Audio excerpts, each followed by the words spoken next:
चलिए इसी पर चर्चा को आगे बढ़ाते हैं। कुछ बेहद खास मेहमान हमारे साथ इस चर्चा में शामिल हो रहे हैं। सबसे पहले आपको उनसे इंट्रोड्यूस करवा दें। हमारे साथ भारतीय जनता पार्टी से नेता राकेश सिंह जी, बहुत बहुत स्वागत, बहुत बहुत शुक्रिया सर आपका। कांग्रेस पार्टी से प्रवक्ता अवनी बंसल हैं, बहुत बहुत स्वागत आपका। साथ ही साथ समाजवादी पार्टी से प्रवक्ता अखिलेश कटियार हैं, स्वागत शुक्रिया सर आपका। और राजनीतिक विश्लेषक आलोक पांडे जी भी हैं। आलोक जी आपका भी बहुत बहुत स्वागत, बहुत बहुत शुक्रिया। अब से कांग्रेस पार्टी की तरफ से इसका ऐलान किया गया, उसके बाद से अब कई राजनीतिक दल फिर एक नए सिरे से सोचने पर मजबूर हुए कि क्या कुछ नई स्ट्रैटेजी अपनाई जाएगी। समाजवादी पार्टी से प्रवक्ता अखिलेश कटियार जी हमारे साथ हैं।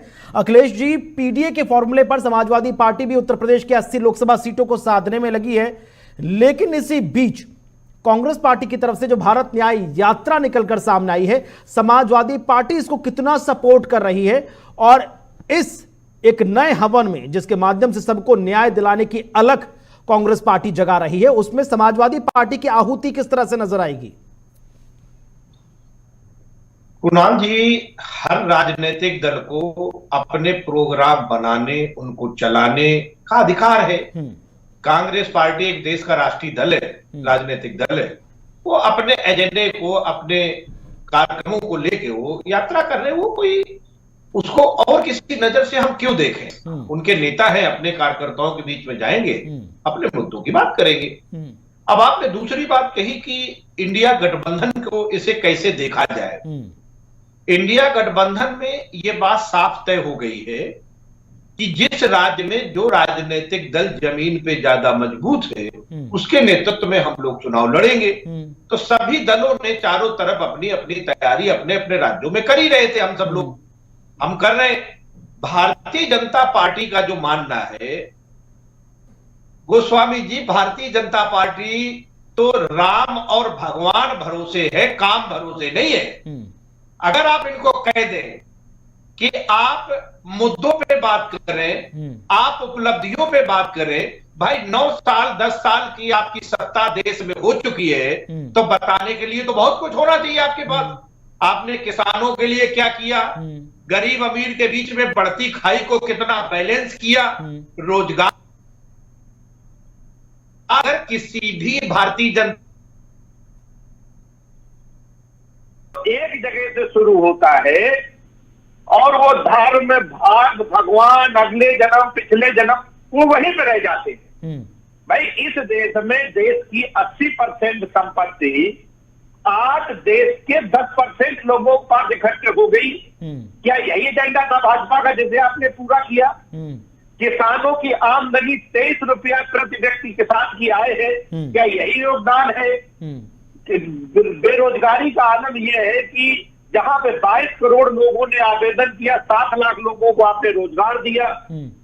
जो हालत है, तो ये जो राकेश जी है, भारतीय जनता पार्टी है, इन्होंने बिल्कुल ये राम भरोसे ही है, ये भगवान भरोसे ही है। ठीक है, नहीं मैं मानता हूं सर, ये तमाम लूप होल्स जो आप बता रहे हैं मौजूदा सरकार में वो हैं, लेकिन फिर क्या बात है कि इंडिया अलायंस आम जनता के वोटर्स जो वोटर्स हैं उसके बीच कॉन्फिडेंस क्यों नहीं क्रिएट कर पा रहा है? आप इंडिपेंडेंटली हाल फिलहाल में चुनाव लड़ते नजर आए ना, मध्य प्रदेश, छत्तीसगढ़ में, राजस्थान में, मिजोरम में, तेलंगाना में। आपका क्या कुछ रिजल्ट रहा सर? आपके बीच बात नहीं बन पाई, कांग्रेस का कोऑर्डिनेशन नहीं हो पाया, आप इंडिपेंडेंस मध्य प्रदेश में चुनाव लड़ते हुए नजर आए, कुछ हाथ नहीं लगा। फिर क्या बात है कि आम जनता अगर इतनी कमियां उसके बावजूद भी बीजेपी पर भरोसा जता रही है और आप पर वो एतबार नहीं कर पा रही? जी जी, आपने पूरा चुनाव कवर किया, आपने भारतीय जनता पार्टी के नेताओं के बयान देके वो 18-17 साल के शासन काल में वो लाडली पहना योजना पे ही टिके थे। मतलब 18 साल में आपके पास बोलने को कुछ नहीं है। तो भारतीय जनता पार्टी, और दूसरी बात कुणाल जी, हम उत्तर प्रदेश से हैं, हम राकेश जी बैठे हैं, हम पूछते भाई उत्तर प्रदेश की जनता की क्या गलती है? मध्य प्रदेश और छत्तीसगढ़ में आप 950 रुपए किसानों को बोनस दे रहे हो, तो उत्तर प्रदेश में कब दोगे? उत्तर प्रदेश की जनता भी जानना चाहती है कि आखिर हमारा गुनाह क्या है कि छत्तीसगढ़ और मध्य प्रदेश में दे दोगे, उत्तर प्रदेश की जनता को नहीं दोगे। गेहूं पे आपने बोनस वहां दे रहे हो 450 रुपए, यूपी की जनता को कब दोगे? यहाँ पे तो एमएसपी पे भी खरीदते नहीं हो, सब दलाल भरे पड़े, किसानों का खून चूस रहे, आवारा पशुओं की वजह से किसानों का जीवन दुश्वार है। ठीक है, आप जीते हैं, मैं जीत की बधाई हम सब आपको देते हैं, लेकिन इसमें ये जो राजनीति है मूल्यों पे, सिद्धांतों पे, जनता के हित के लिए करने का है, तो कुछ मुद्दों पे भी बात करें, कुछ जनता के लिए जो आपने कार्य किए उन उपलब्धियों पे भी बात करें। नहीं, अखिलेश जी, जिस तरह से बातें निकलकर सामने आई कि भैया इंडिया अलायंस पर ज्यादा फोकस करने की जरूरत है, जितना टाइम भारत न्याय यात्रा पर राहुल गांधी या कांग्रेस पार्टी देनी जा रही है, अगर इंडिया अलायंस की तमाम स्ट्रैटेजी पर यह काम कर लिया जाए तो शायद नीतीश कुमार जिस वजह से नाराज होते नजर आ रहे हैं कि बहुत डिले हो रहा है, बहुत लेट हो रहा है, तो शायद वहां पर चीजें बेहतर हो जाएं।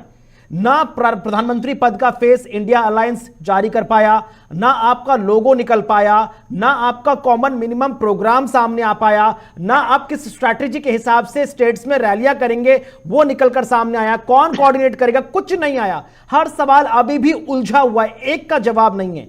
शायद इन जवाबों पर आप ज्यादा काम कर लें तो शायद नीतीश कुमार जिस वजह से नाराज चल रहे हैं और उपेंद्र कुशवाहा भी इंडिया अलायंस पर आरोप लगा रहे हैं, शायद ये आरोप या ये जो सवाल है, प्रश्न चिन्ह है, उन पर सर फुल स्टॉप लग जाए।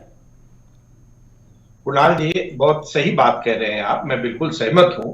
और हमारे भाजपा के जो प्रवक्ता मित्र हैं राकेश जी, कितने भले आदमी हैं, वो उतनी देर से बात कह रहे हैं सरकार की उपलब्धियों पे, लेकिन दो ही बातें बता रहे हैं।